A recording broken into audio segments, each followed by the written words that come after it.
ഞാനങ്ങനെ അപർണയുടെ വീട്ടിൽ പോകാൻ തീരുമാനിച്ചു. അവൾ എനിക്ക് ലൊക്കേഷനും അയച്ചു തന്നു. ലൊക്കേഷൻ നോക്കി നോക്കി ഞാൻ ചെന്ന് പെട്ടത് ചെമ്മീൻ ഫാക്ടറിക്കുള്ളിൽ. അവിടെ ചെന്നപ്പോൾ എനിക്ക് എന്തോ ഒരു സ്പെല്ലിംഗ് മിസ്റ്റേക്ക് തോന്നി. ഞാൻ അവിടെ നിന്ന് കണ്ടത് അഴീക്കൽ പാലമാണ്. ഞാനങ്ങനെ അവിടെ നിന്ന് ചേട്ടനോട് ചോദിച്ചു, ചേട്ടാ ഇനി എങ്ങോട്ടെങ്കിലും പോകാൻ വഴിയുണ്ടോയെന്ന്.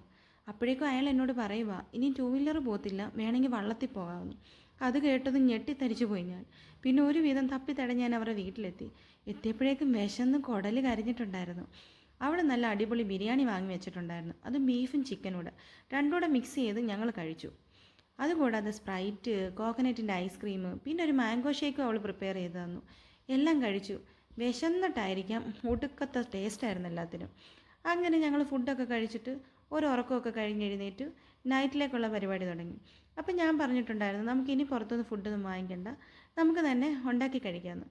സുഹൃത്തുക്കളുടെ വീട്ടിൽ പോകണം, ഒരു ദിവസം സ്പെൻഡ് ചെയ്യണം, നമുക്കൊരുമിച്ച് കുക്ക് ചെയ്യണം, നമുക്ക് ഉറങ്ങണം, പാട്ട് കേൾക്കണം, ഇങ്ങനെയൊക്കെ എപ്പോഴും എപ്പോഴും പറയുമെങ്കിലും ഇന്ന് വരെ അതൊന്നും സാധ്യമായിട്ടില്ല. അതുകൊണ്ട് ഇതെനിക്കൊരു മറക്കാനാവാത്ത ഒരു ദിവസമായി മാറി. അങ്ങനെ എന്തായാലും ഞങ്ങൾ ചപ്പാത്തിയും ഡാലുകറിയും വെക്കാൻ തുടങ്ങി. ചപ്പാത്തിക്ക് വേണ്ട മാവൊക്കെ ഞാൻ കുഴച്ച് വെച്ചു.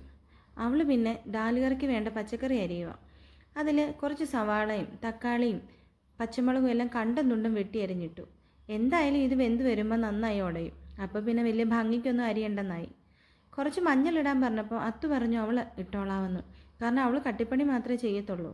പിന്നെ കുറച്ച് വെളിച്ചെണ്ണ ഒഴിച്ചു നമ്മൾ നേരെ കുക്കർ ഗ്യാസേ വെച്ചു. ഈ സമയം കൊണ്ട് ഞാൻ കുഴച്ച് വെച്ച മാവ് അവിടെ ഇരിപ്പുണ്ടായിരുന്നു. അതെടുത്ത് നമുക്ക് ഓരോ ചപ്പാത്തിക്കൂടെ പരത്താമെന്നായി. അങ്ങനെ ചപ്പാത്തി പരത്താൻ തുടങ്ങി. ഞാൻ ആ വീട്ടിൽ അടിമക്കണ്ണായി മാറി. ചുമ്മാതാണ്, എല്ലാം ഒരു രസമല്ലേ. ഈ ഒരു സമയം ആയപ്പോഴത്തേക്കും കുക്കറിലിരുന്ന ഡാലൊക്കെ നന്നായി വെന്തായിരുന്നു. അതുകൊണ്ട് കുറച്ച് കടുക് വറുത്ത് ചേർക്കാമെന്നായി. അങ്ങനെ നമ്മൾ കുറച്ച് കടുകും പെരിഞ്ചീരകവും ഇച്ചിരി ചുവന്നുള്ളിയും പിന്നെ ശകലം മുളക് പൊടിയൊക്കെ കൂടി ഇട്ട് നമ്മളതൊന്ന് മിക്സ് ചെയ്തിട്ട് നേരെ കുക്കറിലേക്ക് തട്ടി. കൂടാതെ കുറച്ച് മല്ലിയില അരിഞ്ഞ് വെക്കണമെന്ന് ഞാൻ അവളോട് പറഞ്ഞു.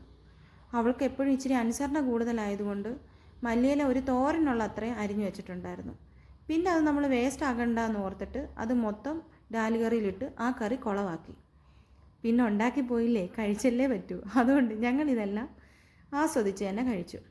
ഈ സമയത്ത് പുറത്ത് നല്ല മഴയായിരുന്നു. അപ്പം ഞങ്ങൾ കുറേ നാളായിട്ട് ഇങ്ങനെ പറയുന്നുണ്ട്, നമുക്കൊരു ദിവസം ഒരുമിച്ച് കൂടുമ്പോൾ മഴയൊക്കെ പെയ്യുവാണെങ്കിൽ മഴയൊക്കെ നനയണം, ഡാൻസ് കളിക്കണം, പാട്ട് പാടണം എന്നൊക്കെ. ഒന്നും ഷൂട്ട് ചെയ്തില്ല. പക്ഷേ ഞങ്ങളുടെ ആഗ്രഹം പോലെ മഴയൊക്കെ നനഞ്ഞ് ഒരു 2-2.5 മണിക്കൂർ ഞങ്ങൾ ഡാൻസ് കളിയും പാട്ടും ഒക്കെ ആയിരുന്നു. അങ്ങനെ ഈ ഒരു ദിവസം കൂടുതൽ മനോഹരമായി അന്ന്.